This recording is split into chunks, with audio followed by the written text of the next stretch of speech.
Good afternoon, guests, and welcome to the Weekly with Dr. Tom. This is your way to stay up to date with everything healthcare related across the country. This week, we'll be joined by Lana Danielis of SugarFree IQ for our episode titled Insulin Adjustment, Carb Counting and Fixing the Fasting Sugar. We'll be discussing some of the key ways to stay healthy with diabetes. There will be a Q&A session at the end of the seminar. Submit your questions throughout by using the Q&A button at the bottom of your screen. We look forward to your engagement. Now, here's Dr. Tom. Good afternoon, viewers. I trust you've all had a good week. We continue to be very busy at BC Diabetes with virtual care the rule for the vast majority of patients using Zoom video and telephone calls. Thank you all for your patience and for continuing to practice social isolation and personal protection. We are seeing a select few patients in person at the office, including 2 clients in the last week for insulin starts. Why did we have to start insulin, you ask? Was it because the clients weren't doing enough exercise or not being strict enough with their diets? The answer is no. Despite working hard on lifestyle therapy and taking oral medication, their sugars were running too high. Their bodies simply couldn't make enough insulin to control the sugar. Today's session is on insulin adjustment and carb counting. It's at the very cornerstone of what we do at BC Diabetes. Indeed, Jerry Klein, our beloved BC Diabetes nurse, just told me before the show that she spends 99% of her time with patients talking about those subjects. Here's a freestyle Libre tracing showing you the readings from one of the patients we started on insulin last week. And you can see that his sugar is too high most of the time. It's at or above 10 on March 25th, and the same thing on March 26th. It went up a bit in the afternoon, but by and large, it was flat and it was high. It was high despite eating small portions of low-carb food and working out for an hour a day. He needed insulin, and that's why we got him in. Now, there are 2 types of insulin. Slow insulin, which we use to fix the fasting sugar, to fix the sugar when you wake up, typically to get it into the range of 5 to 7 before breakfast. And fast insulin, which we give to counteract spikes that occur with meals. For almost all cases with insulin starts, we begin with long-acting insulin, typically using insulin glargine U100, branded as Basal, because that's what pharmacare covers, in a dose of 6 to 10 units given at the same time every day, usually before breakfast. In the case of this patient, we started with 10 units. And we're targeting a sugar between 5 and 7. If it's 5 to 7, when you wake up in the morning, it's good. If it's less than 5, it's low, and that means you're on too much insulin, got to take less insulin. It's above 7. If it's above 7, it's probably because the patient's on not enough insulin, and we typically increase the dose of insulin. When we adjust insulin, we typically give 2 units more if the sugar's above 7. We keep the dose the same if it's between 5 and 7, and if it's below 5, we reduce the dose by 4. So in the case of our patient, we started him on 10 units on day 0 when his sugar was 14.2. He woke up the next morning and his sugar was 13.0. According to the rule, this is too high. We add 2 units, so the new dose was 12. The next day, the sugar was lower at 11.4, but still too high, so we added 2 units to 14. Day 3, it's still too high. At 10, it's coming down, but it's still too high. We add 2 units, 16. Day 4, coming lower still, 8.6, but still too high. 2 more units, the dose is 18. Day 5, for the first time, the sugar is to target. It's between 5 and 7. So the rule says if it's to target, keep the dose the same. So we kept him on 18 units. Day 6, it's still sweet between 5 and 7. We kept him on 18 units. Day 7, it's gone too high. We add 2 units. We go from 18 to 20. But look what happens on day 8. All of a sudden, it's gone below 5. It's too low. We must reduce insulin. The rule says reduce by 4. So he went from 20 units to 16 units. The next day, he woke up with a perfect sugar again, 6.9, no adjustment required, so he stayed on 16 units. Luke, do we have a quiz now? Okay, so viewers, if on day 10 the reading was 4.2, what should the dose be? Should it be the same at 16? Should it be more at 18? Or should it be less at 12?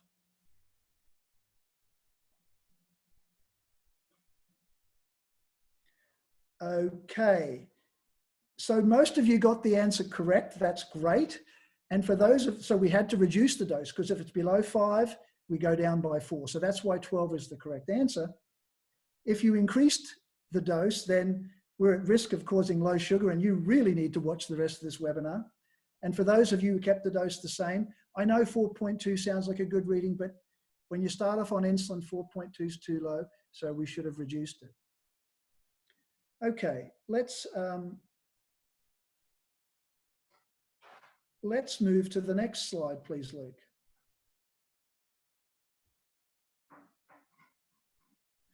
Okay, the next slide shows, it could be the same patient, a month later, and you can see that he's fixed his fasting sugar. When he wakes up in the morning, his sugar is around 5. It was a bit high on this day, and on the 4th day, it was good. Now the problem is not it's not high all the time. It's just high at the same point every day, and that corresponds to breakfast. Now, I know this patient, and I can tell you that he was already making good choices. He was having like steel-cut oats in a small portion and a glass of coffee with no sugar in it. His sugar was too high after breakfast, despite doing everything right. Well, he needs insulin as well, but he needs fast insulin. Next slide, please. We chose the starting dose of fast insulin for most people is 2 units, and we gave him 2 units of insulin glucosine. And here are the rules. The target 2 hours after the meal is between 6 and 10. If the sugar's above 10, then you need more insulin. So we increase the dose by 1. Go back 1 slide, please, Luke. If the sugar's below 6, that means he took too much insulin, in which case you reduce the dose by 2 units. Next slide, please. So if it's too high, go up by 2. If it's sweet between 6 and 10, you keep the dose the same.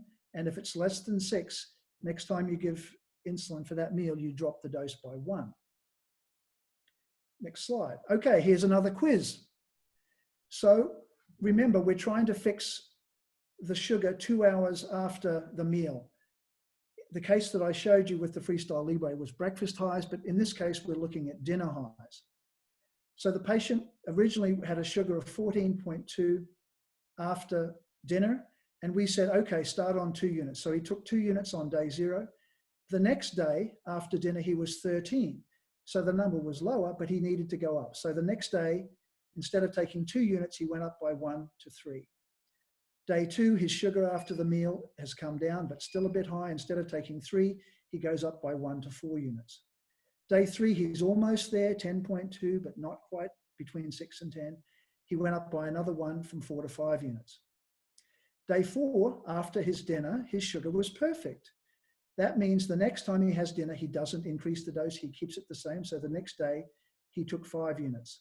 And sure enough, 2 hours after the meal, his sugar was in target at 6.3. Remember the target 6 to 10? So he kept the dose the same. The next meal, he took 5. This time, it was a bit below 6. So we're going to stick to the rule. The rule says if it's below 6, you've got to, whatever the dose was before, you reduce it by 2. So he went from 5 to 3 units. Day 7, 2 hours after dinner, he's all good, keeps the dose the same. Day 8, he's now too high after dinner.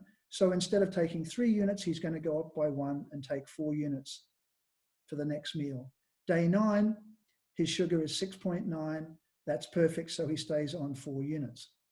Now, Luke didn't have a chance to make up another quiz, but I'm going to ask you, what say on day 10, his reading 2 hours after dinner was 10.2. What would he do? I think most of you know 10.2 is too high, so he would have gone up by 1 unit. Okay, you've had enough of me. It's now time to hand over to our guest, Lana, who's going to make turn the adjustment of insulin into an art and a science. She's going to tell you how to deal with different meals when you eat out, when you're at a friend's place and you're not sure what they're going to serve for dinner, and she's going to talk about carb counting. Regulars, you'll remember Lana as our guest 3 weeks ago when she gave us some wonderful insights into how to plan to eat during the COVID-19 crisis. You can find her input on our bcdiabetes.ca handouts page. For newbies to the weekly, Lana is a dietitian who's been in the business for 35 years. She has a private dietetic practice, loves her work, and wants nothing more than to help people feel good through achieving healthy goals that they've set for themselves. She also teaches cooking and nutrition classes at Dogwood Community Centre in Coquitlam, and I think is going to be doing intensive carb counting classes in the future. Lana, welcome again to the weekly.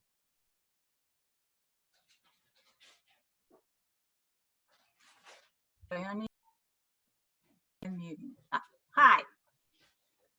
Hi, everyone. It's a pleasure to be back.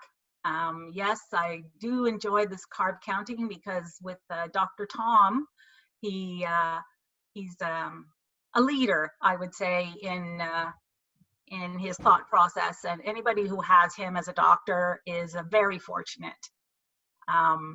He and I had a great discussion on carb counting, and I basically threw out my old dietetic notes from when I learned to be a dietitian and carb counting, and this way is so much easier for any diabetic.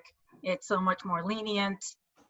Not lenient per se that you can eat anything you want, but there is a price to pay, but you will enjoy a less strict life. It's much more go with the flow. So if Tristan would start, yes, I have my nice slide. I did a different slide for anybody who's been here. Luke and I were joking about that because my daughter was rolling her eyes when I did a PowerPoint. But anyway, here we go. So what is carb counting?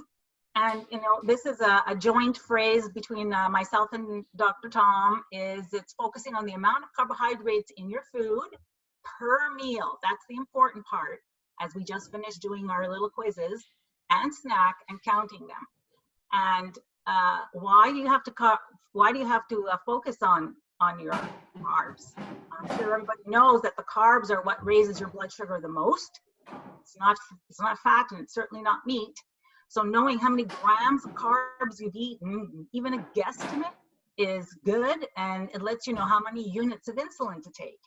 So now we're going to get started with our micro lesson, and yes, well, no, I'm not going to tell you. It's a surprise at the end. Where are carbs found? It's, first of all, I have to say, as the dietitian, variety is the spice of life, and it's important for many reasons. You need your vitamins and your micronutrients, and I am a food first person, not a supplement person. So you must eat your variety of foods to get everything you need. Meat and alternatives and fats do not contain carbs, so you don't have to worry about that per se, but you still need to pay attention to your portion sizes. Some fruits and vegetables may contain little amounts of carbohydrates, like berries and green leafy vegetables. You don't really have to obsess over carbohydrates in those particular foods.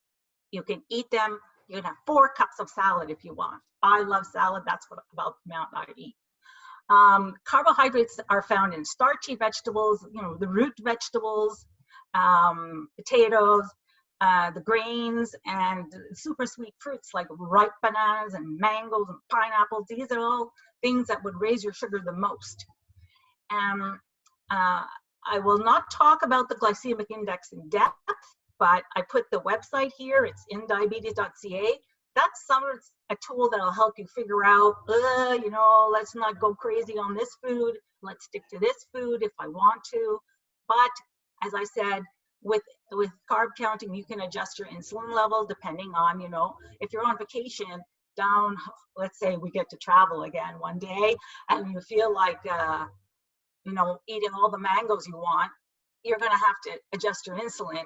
And why deprive yourself? This is a lovely lovely fruit. So portion size is key, and it's good to check up on yourself with a scale and measuring utensils, as we tend to underestimate what we eat. You know, that's if you're on the weight loss area, like I'm in another group with Philip Petrovas, and that group is trying to do weight loss as well as diabetes. Those are the things that are needed. But if you're not, then this is not important to you.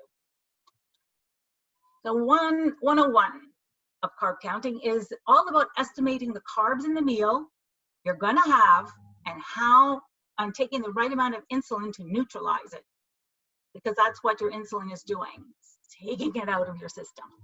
Now, most of us Canadians consume 200 to 300 carbs per day, but BC Diabetes recommends lower carb intake because it makes things easier for you. How does it make things easier for you? It lowers after meal sugar. It makes insulin adjustment easier for you because you don't have to figure out so much. And it also reduces your insulin requirement, and you can actually get to zero. And I've heard and had patients with going to zero, and that means less cost to you.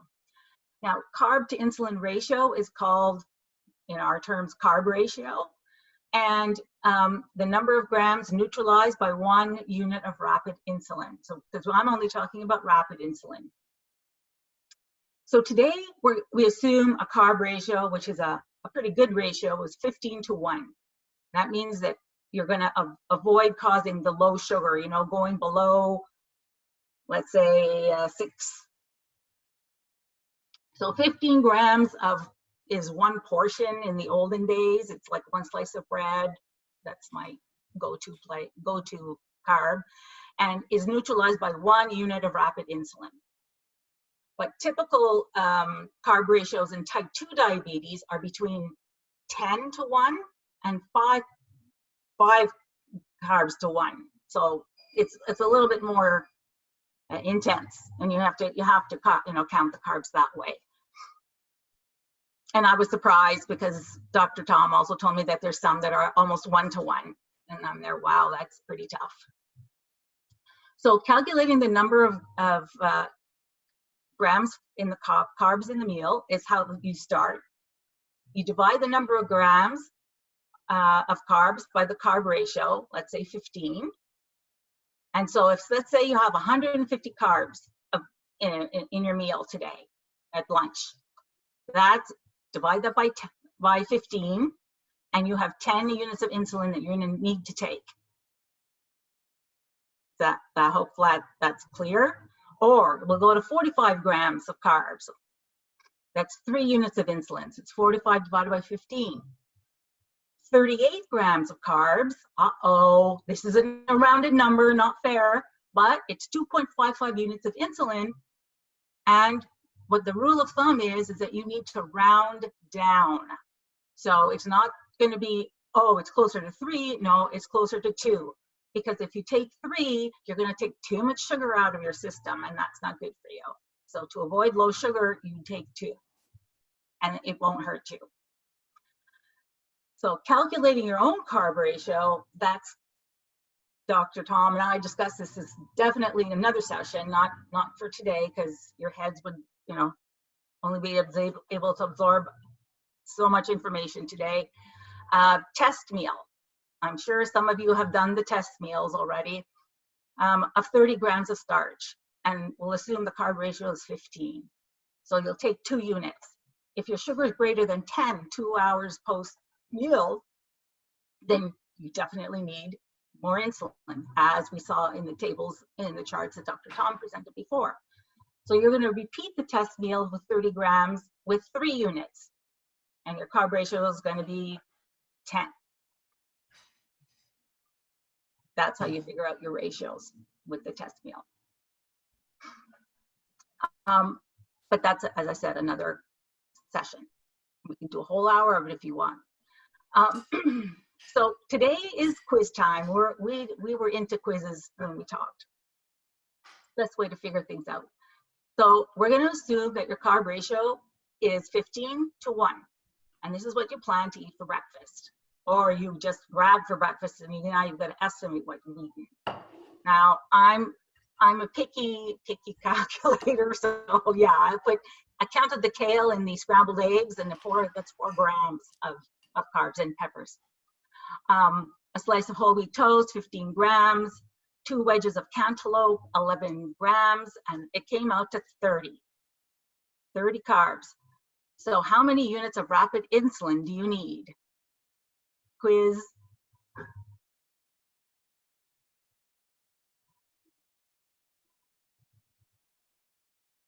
And if anybody got the answers, it's 2. Excellent. You guys are experts already. Wow. I hope I come up with something trickier in the next one. It's lunchtime, not the same day. And you've made a wonderful roasted carrot and ginger soup. Whoa, it's 60 grams, but it's good. And lemon thyme chicken, nothing. And simple green salad, as I said, nothing. So your total 60 grams. How many units of rapid insulin do you need? And the ratio is still 15:1.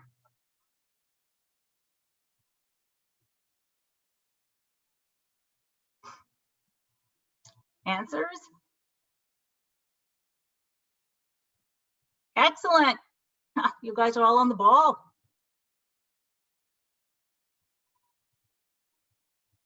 And this is what a dinner is. Confetti turkey burgers at 8 grams, sweet potato oven fries, 46 grams. That's a starchy vegetable. Grilled Caesar salad, 66 grams, but it's delicious. And it comes out to 120 grams of carbohydrate, and your ratio is 15:1 still.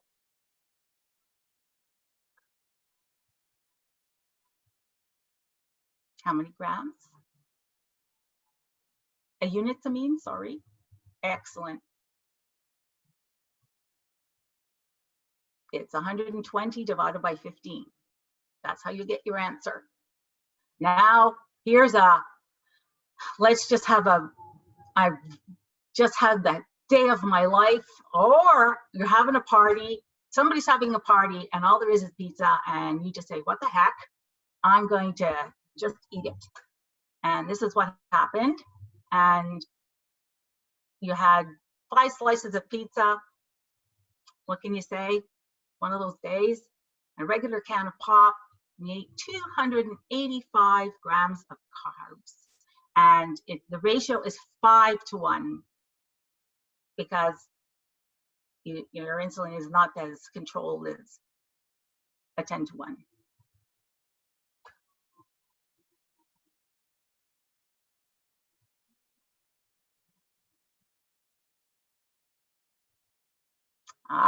Here we have some different answers.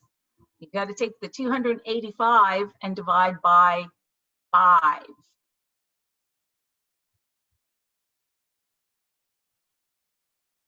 So the ones who got them all right, you can carb count. The other ones, just do a little more, use your calculator or use your phone calculator, and you're all set. It's really, really quite nice. Now, if you don't have, you can use apps on the phone for carb counting. You can look it up on Google, and it'll give you a rough estimate. It's not really necessary to carry around a little book with all the carb counts on it anymore. I mean, life has changed a lot since my days, where you had to have sheets and exchanges. So that's pretty good. And it shows that you can have 5 pieces of pizza if you really wanted to, and take your insulin. So I find that is much more simple for you. Don't do it every day, but you can certainly have your splurges and live. And I find it much more kind to yourself. You can be kind to yourself, not only through enjoyable things in life, but sometimes food is part of the joy. Thanks, Lana. That is fantastic. We're now going to go to our BC Diabetes Task Force member, Dr. Samuel, who will demonstrate how to properly use a mask. Dr. Samuel, to you. Thank you, Tristan. Today, we're going to talk about masks. BC Diabetes recommends to all its staff members and patients that they wear a surgical mask when they leave their homes. It helps in two ways: reducing transmission of COVID-19 and helping you avoid touching your face. The humble surgical mask is enough for members of the general public. You do not need an N95 mask unless you're a healthcare worker or caring for a family member who has COVID-19 and is quarantined at your home. I hope by now you've learned the proper technique of hand washing, because it should be done before you put on your mask. Your hands must be clean before you handle your mask. I'm going to draw your attention to a surgical mask that I have in my hands here. It has 3 layers: the outer colored layer, the inner white layer, and a middle layer that you can't see, which contains the filter. The top edge of the mask has a wire embedded within it. Now, once you've washed your hands and ensure that your hands are clean, you place the mask on your face, contour the metallic wire along the bridge of your nose, and pull the hoops of the mask around each ear.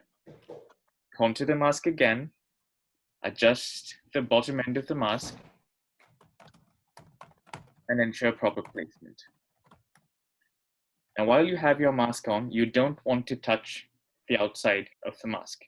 When you remove your mask at the end of use, or when the mask gets soiled, you don't touch the outside of the mask. You pull the mask using the hoop and discard the mask into a biomedical waste container. Thank you. Back to you, Tristan. Thanks, Praveen. We're going to get to our Q&A portion of the segment now. I hope everyone has been using the tab at the bottom of their screen to get questions in. I see there have been a lot. The first question is from Donald, and it's to Dr. Elliott. Besides affecting blood pressure, does sleep apnea affect blood sugar? That's a great question, Donald. Anything that upsets the body's equilibrium, whether it's gasping for breath in the middle of the night with sleep apnea, whether it's having a fight with your partner over something, whether it's getting sick from COVID, whether it's worrying about doing the weekly like I do every Thursday, all of those things are going to raise the levels of hormones that do the opposite of insulin. So yes, your blood sugar is going to go up with sleep apnea and with all those other issues. So that's why we want to treat sleep apnea. That's why we want people to be calm, and that's why we want to stay away from COVID-19 infection. Thanks, Dr. Elliott. The next question is from Cynthia, and it's to Lana. How many calories per day do you think the average man should eat? And what about women? That is not as easy to say.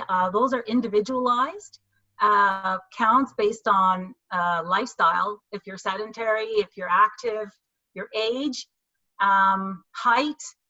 I can't give a generic answer. Usually, women average between. At my age, I'm over 60, so calorie counts are much lower. I'm at average 1,500. My husband is like 6'2", and he's 60, and he eats more than he should.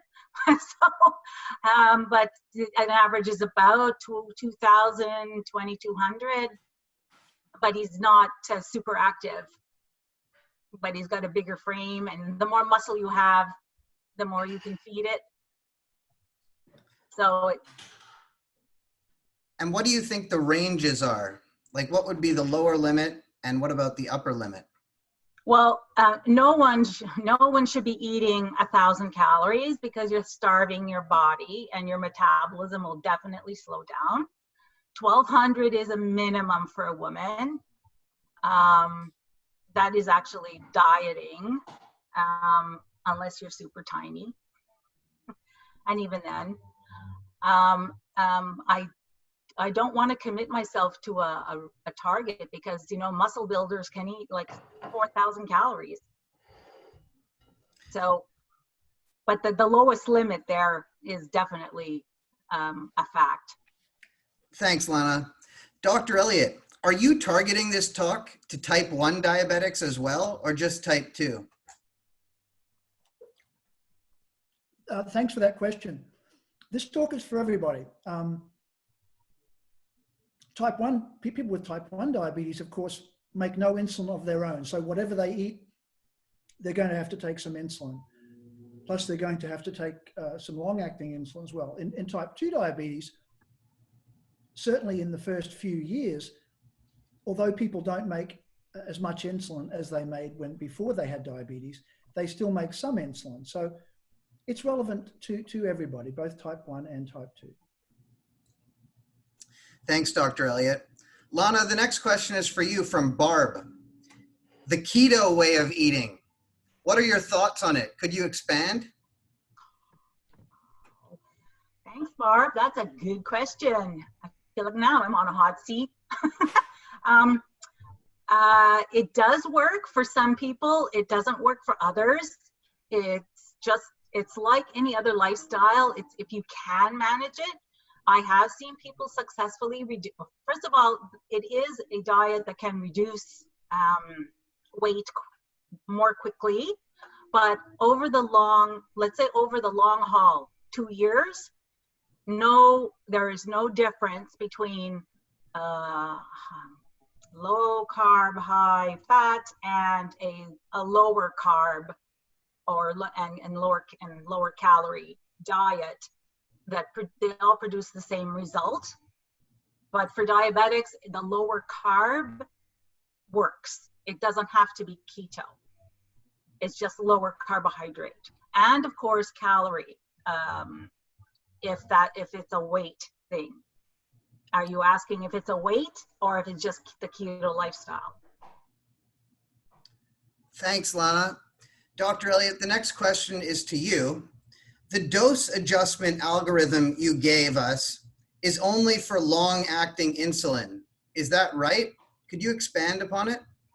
Well, actually, we talked about 2 types of insulin adjustment. We started with basal or long-acting insulin, and that typically is up by 2, down by 4. If your sugar's too high when you wake up, increase your dose by 2. If it's too low, decrease the dose by 4. But we also talked about mealtime with rapid insulin. Remember, we were targeting the blood sugar reading 2 hours after the meal, trying to get it into the sweet spot of 6 to 10. If the reading is above 10, whatever we took before the meal wasn't enough. So we go up by 1 unit next time we had that meal. If 2 hours after the meal it was below 6, it meant we took too much insulin. So the next time we have that same meal, we reduce by 2. Up 1, down 2 for rapid insulin, up 2, down 4 for basal insulin. Thanks, Luke. This is the rapid insulin algorithm. If you're above 10, go up by 1. If you're below 6, go down by 2. And this, your dose of insulin could change every day. And that's actually what we want you to do. Thanks, Dr. Elliott. Scott has a follow-up question. In regards to protein, is there a basic equation to start calculating and testing the ratios for dosing with rapid insulin? Okay, well, I think that question's for both Lana and me. I'm going to start. Scott, yes, you know that if you eat protein and you don't use all of the amino acids, proteins are made up of amino acids, the building block of muscle. If you don't use all of the amino acids to build muscle, then the amino acids turn either into sugar, in which case they're going to need some insulin, or they can turn into fat. So yes, when you start getting fancy with your calculations, you do need to start considering protein requiring insulin. We don't think of protein as a carb, but it can indirectly lead to sugar. Lana, do you have any additions or clarifications for Scott?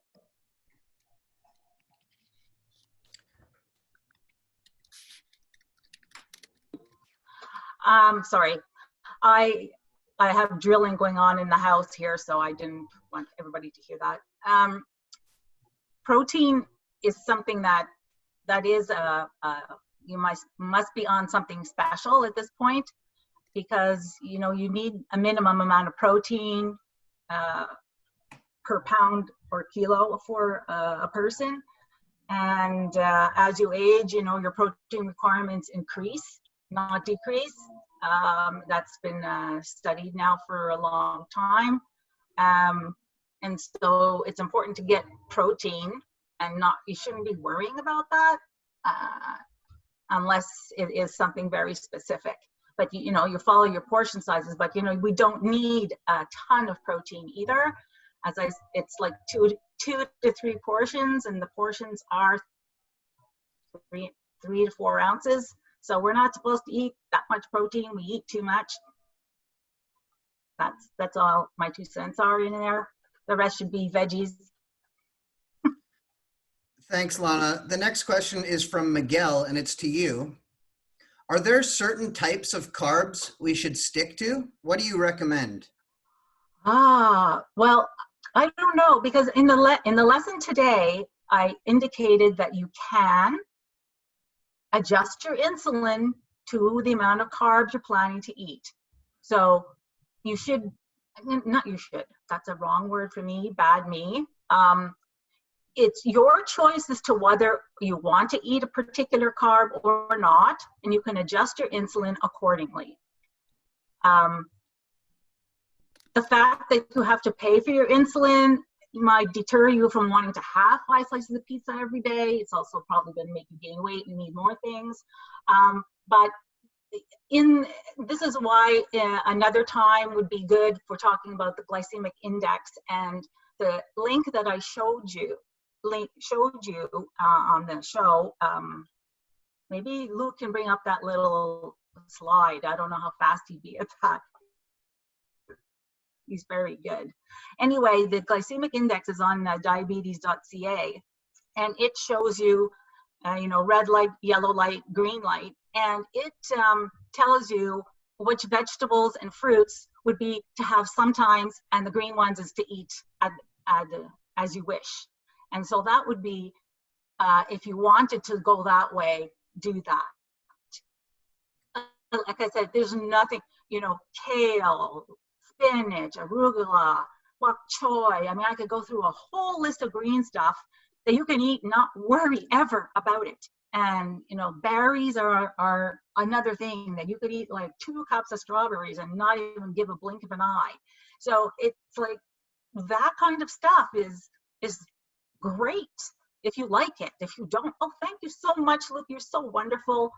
So, look at the low glycemic index. I mean, I'm not going to get into the whole thing right now, but this is a list that you could print off and look at that if you want to know. I can do a whole session on this if you'd like. It is very helpful, but our mantra here is that live the way you want to live and adjust your insulin. And I think that is a wonderful way, because then you don't feel that deprivation and you don't feel rough on yourself, and you can adjust for your occasions. But that's helpful if you'd like to know what to eat more of most of the time. Thanks, Lana. The next question is from Gregory to Dr. Elliott. I am on Tresiba. For my morning sugar, I adjust as per your recommendations. But what should I do if my post-dinner sugar is more than 10? Okay, another great question. So you're on the Tresiba and you're adjusting it up and down to make sure you wake up with a good reading. So you've had your meal and your sugar's above 10. My first question is, did you have a prudent meal? Lana's telling us that we have all the flexibility now because we know about carb counting, but that assumes you're on rapid insulin. I gather that you're just on long-acting insulin. Now your sugars are too high after meals. If you're making good choices, then it's time for you to take rapid insulin as well. There are some pill medications we use, but it's in all likelihood you're already on one of the SGLT2 inhibitors. like Jardiance or empagliflozin. So the short answer is, if you're above 10 and you're doing everything right, then you need rapid insulin. Thanks, Dr. Elliott. The next question is from Elaine to Lana. When you do carb ratio testing, do you eat the same meal every day to record changes? You're doing a test meal, so it's just the test. It's not, you don't have to eat the whole meal. It's that slice of, it's that 30 grams of carb. That's what you're testing. You're testing on 30 grams of carbohydrate. Okay. And so you don't have to eat it every day. Yeah, yes, you have to eat the same food and test it. That's Okay. how you get your carb ratio. But then that's another, this is a, Dr. Tom and I discussed, this would be another session. Yeah. I have another comment as well, and that some people talk about gestalt carb counting. If you talk to people who've had type 1 diabetes all their life, they won't be able to tell you how many grams of carbs they're eating, but they can tell you that that's 20 units, or that's 10 units, or that's 15 units. So they, in their mind, they're doing this approximation. So, you know, we're in a rapidly evolving area that with new technology, I want everybody to have continuous glucose meters. So, you know, ideally, you're looking at your sugars after every meal. You're deciding whether you made good choices, either with what you chose to eat or whether you took the right dose of rapid insulin. Thanks, Dr. Elliott. Another question from you from Anonymous. If your 2-hour PC is high, should you take additional fast-acting insulin at that time? Thank you, Anonymous. That's a good question. So it's a subject that we thought about covering today, but we knew we had a lot of material, so we didn't. So what you're talking about is taking a correction. You're too high for whatever reason. Should you do something about it? It is a kind of micromanagement thing. And we you know, last week you'll remember that we were talking about diabetes related to stress, and we want to reduce that. So if you're feeling well, if you're not sick and your sugar's not sky high, then you could just say, okay, whatever I did last meal, I didn't take enough insulin, or I shouldn't have had that extra piece of pizza or that extra slice of bread. So you do have the option of doing nothing and just changing what you do next time, or you can take extra insulin and in a correction. And a lot of people do it.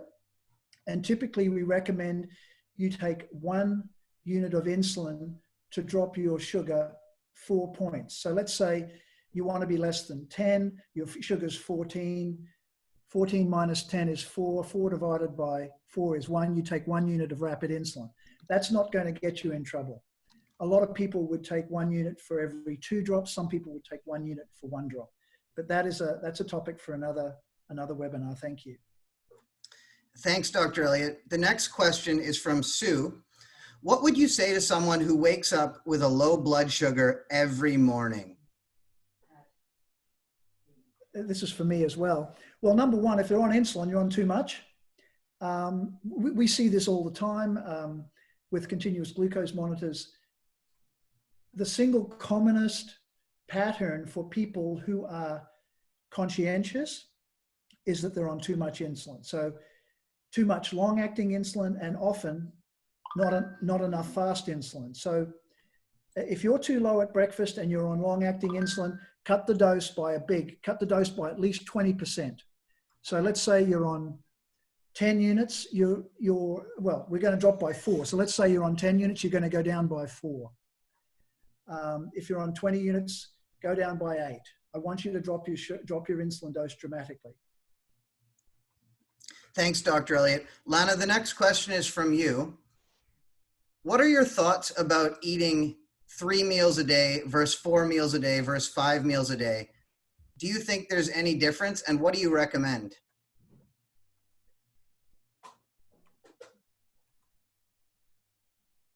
You're on mute, Lana.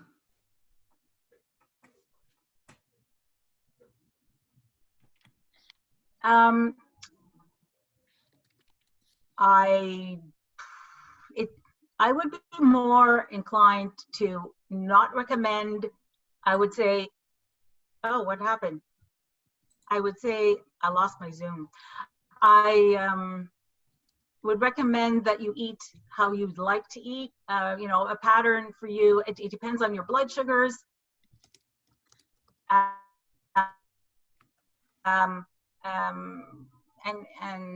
If your snacks and things like that is to maintain a steady glucose level. Some people have, you know, one snack in the afternoon because it's a longer time between lunch and supper, and then they have a evening snack to level out some of the blood glucose, sustain the blood glucose overnight, and others need to have more. So it depends on your own situation, and that's, I guess, why everything is individualized for diabetes. It's not just one basic pattern. I'd have to see what your eating pattern is, and how, you know, you discuss it with also your doctor, because it depends on your insulin levels, or not insulin levels, glucose levels. It's not something that you can just blatantly give out a pattern and what's 3 days of meals or not. I mean, even people without diabetes are all over the place. But he didn't get to it today, and maybe that'll be a topic for us to discuss another time. Thanks. Justin, I'd like to add something. You know, it is a big question, and as Lana said, we're going to get to this on another day.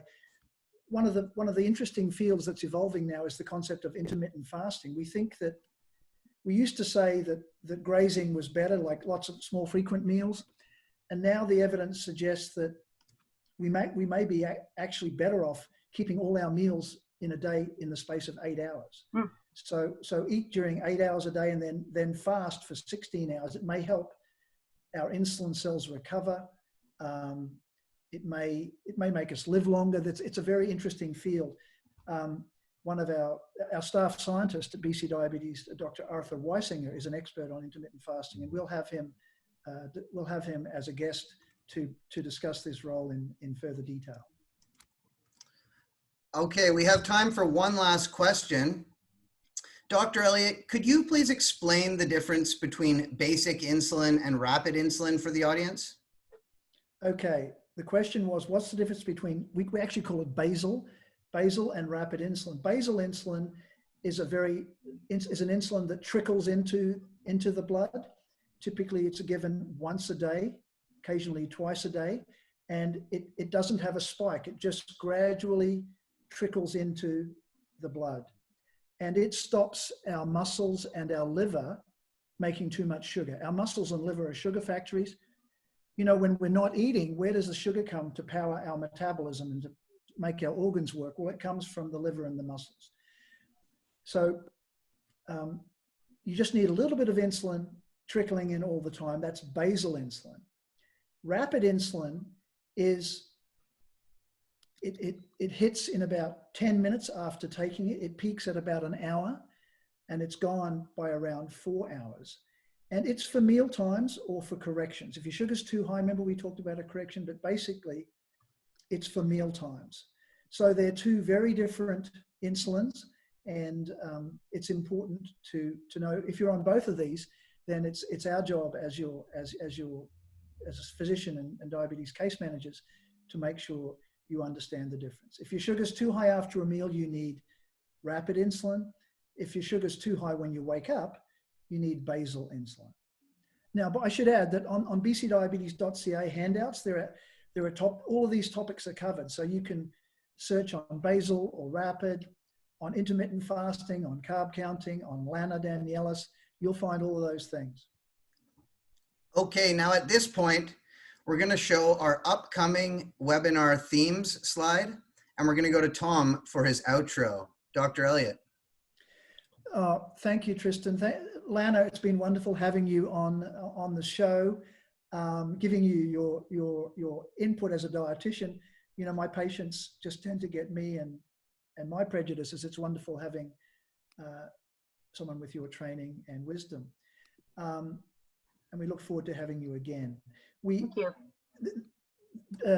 The weekly, I think this is our 5th or 6th episode of the weekly. We're now getting more organized. We've got guests lined up now for the next 4 weeks.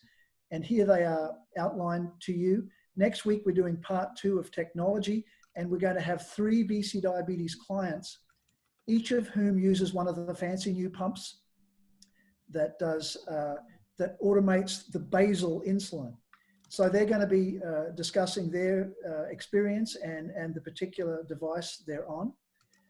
The following week, we're going to be doing heart health, and our guest is Dr. Tony Lamass, who's an expert in chelation therapy. We think that chelation may actually help reduce the risk of heart attacks and strokes. The following week, we've got Dr. David Albiani, who's an eye specialist, and he'll be telling us what things can be done if you develop diabetes eye problems. And then finally, on June 4th, Dr. Levin, a kidney specialist, talking about what extra interventions are required for people with kidney disease. Excellent.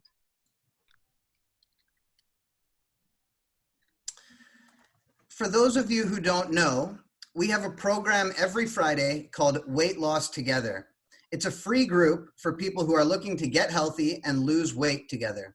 Contact BC Diabetes for more information. At this point, we'd like to thank our partners, Lana, and of course you, our beloved audience, for joining us today. Have a lovely afternoon and a wonderful weekend.